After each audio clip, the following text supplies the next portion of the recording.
Jeshi la Polisi Tanzania lingependa kuwajulisha kuwa hadi mchana huu wa tarehe 9 mwezi wa 12 2025, hali ya usalama wa nchi ni shwari.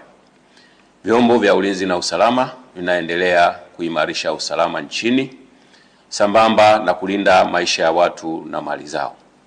Aidha, Jeshi la Polisi lingependa kutoa wito kwa wananchi kuendelea kuzipuuza picha mjongeo na picha mnato zinazoendelea kusambazwa kwenye mitandao ya kijamii zikionyesha kwamba kuna maandamano yameanza maeneo mbalimbali.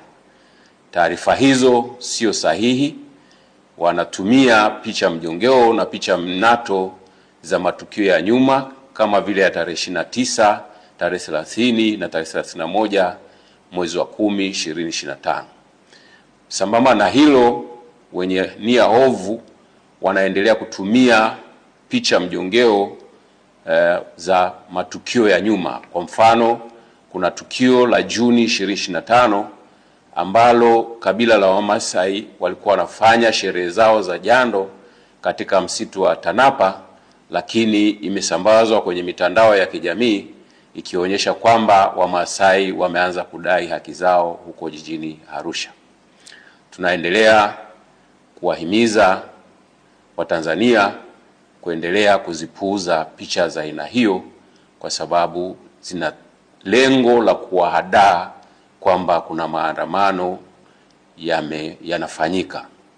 Ikumbukwe kwamba maandamano hayo ambayo yalikuwa yanapewa jina la maandamano ya amani yasiyo na kikomo yalipigwa marufuku toka tarehe 5 mwezi wa 12 2025 kwa sababu hayajakidhi matakwa ya kisheria ikiwepo sheria mama, yani Katiba ya Jamhuri ya Muungano wa Tanzania ya mwaka 1977 na sheria ya polisi na polisi wasaidizi sura 322.